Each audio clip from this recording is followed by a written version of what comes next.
Before January 10, 1901, Houston was just another sleepy southern town where cotton was king, and the biggest excitement was watching the train roll in. But on that cold January morning, something happened 90 miles east that would turn this quiet river town into one of the most powerful cities on earth. A gusher of oil shot 150 feet into the sky, and nothing, absolutely nothing, would ever be the same. Stick around, because what you're about to discover will show you a Houston that time forgot, a city that existed in the final moments before oil rewrote everything. Let me take you back to Houston in the year 1900. Picture this: a town of just 44,000 souls, sitting 50 miles inland from the Gulf of Mexico along a muddy waterway called Buffalo Bayou. This wasn't the Houston you know today. No gleaming skyscrapers, no endless highways, no space center. This was a place where folks still talked about the Republic of Texas like it was yesterday, where the smell of cotton and timber hung thick in the humid air. Main Street was the heart of it all, a mix of 2- and 3-story brick buildings with Victorian facades, wooden awnings stretching over dirt sidewalks. The streets themselves? Mostly unpaved. When it rained, and Lord knows it rained plenty, those streets turned into rivers of thick black mud that could swallow a wagon wheel whole. You'd see wooden planks laid across the worst spots, makeshift bridges just to get from one side to the other. The buildings that lined downtown told you everything about what mattered here. Cotton warehouses dominated the landscape near the bayou. Massive brick structures with loading docks where bales would stack up 20 feet high, waiting for the steamboats. The smell of raw cotton mixed with the muddy water of the bayou. That was Houston's perfume in 1900. Up and down the streets you'd see horse-drawn carriages, freight wagons loaded with timber from the East Texas forests, and the occasional streetcar clanking along its rails. The wealthy merchants rode in polished carriages with leather seats. Working folks walked or rode horses. And in 1901, the Houston Left-Hand Fishing Club made headlines by purchasing the city's very first automobile. A gleaming Oldsmobile that sputtered down Main Street like a mechanical miracle, scaring half the horses in town. Houston wasn't just any river town, though. It had ambitions. 17 railroad lines converged here, making it the beating heart of East Texas commerce. The city fathers loved to brag that Houston was where 17 railroads meet the sea. Never mind that the sea was still 50 miles away down that narrow, twisting bayou. But that's the thing about Houstonians. Even back then, they had vision that stretched way beyond what their eyes could see. The port along Buffalo Bayou was modest by any measure. Shallow draft steamboats would chug up from Galveston, bringing goods from the coast, taking cotton, timber, and cattle hides back down. The waterfront was a chaotic place. Longshoremen hauling cargo, merchants haggling over prices, the constant smell of coal smoke and river water. It was commerce in its rawest form. Now, if you wanted to understand Houston's soul in 1900, you had to understand cotton. Cotton was everything. The Houston Cotton Exchange on Travis Street was where fortunes were made and lost before lunch. Farmers from counties all around would bring their crops to Houston, where brokers and merchants would buy, sell, and ship it off to mills in the east and across the ocean. A good cotton year meant prosperity. A bad one meant everybody tightened their belts. The lumber business ran a close second. East Texas was still thick with virgin pine forests, and Houston was perfectly positioned as the place where that timber got processed and shipped out. Sawmills operated day and night, the sound of blades cutting through pine echoing across the city. The timber workers, rough men with calloused hands, would flood into town on weekends, looking to spend their wages in the saloons and gambling houses that lined the seedier blocks. Life moved at a different pace. There was no electricity in most homes.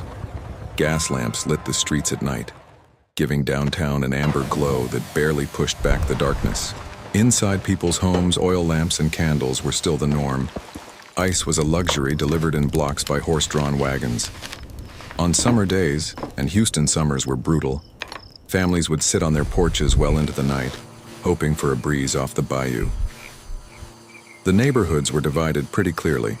The wealthy built their homes along tree-lined streets south of downtown, grand Victorian mansions with wraparound porches and manicured gardens.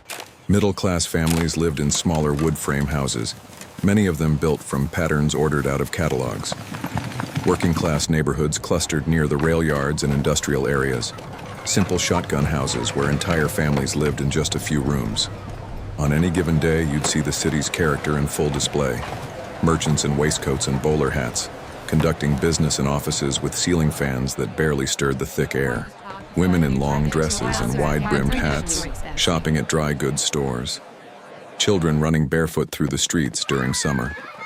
Black workers, most still just a generation removed from slavery, doing the hardest labor for the lowest wages, living in segregated neighborhoods where opportunity was scarce and Jim Crow laws kept them firmly in their place. The city had one hospital, a handful of churches, a few schools. Entertainment meant the opera house downtown, or maybe a vaudeville show passing through on the railroad circuit. Folks gathered at Market Square on weekends, where farmers would sell produce and townspeople would catch up on gossip. Sunday mornings, church bells rang across the city and just about everybody went. But here's the thing. Houston in 1900 had a restlessness to it. A year earlier, the Great Hurricane had completely destroyed Galveston, killing over 6,000 people and wiping out Texas's main port city.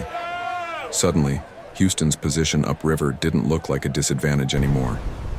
City leaders started pushing harder for a deep-water channel, imagining a day when ocean-going ships could reach Houston directly. And there was something else in the air, too. Word traveled fast on those railroad lines, and folks in Houston had been hearing stories from over near Beaumont. Stories about a dreamer named Patillo Higgins who kept insisting there was oil under a place called Spindletop Hill. Most people thought he was crazy. Oil? In Texas? Sure, there were little seeps here and there, but nothing that mattered. Texas was about cotton and cattle and timber. That's what made sense. But Higgins wouldn't let it go. He was a self-taught geologist, a mechanic with one arm and a stubborn streak a mile wide. He'd gathered some investors, formed a company, tried drilling. Failed. Tried again. Failed. Most of the so-called experts from back east laughed at him. The conventional wisdom said oil wasn't in salt domes, wasn't in East Texas, wasn't anywhere near here.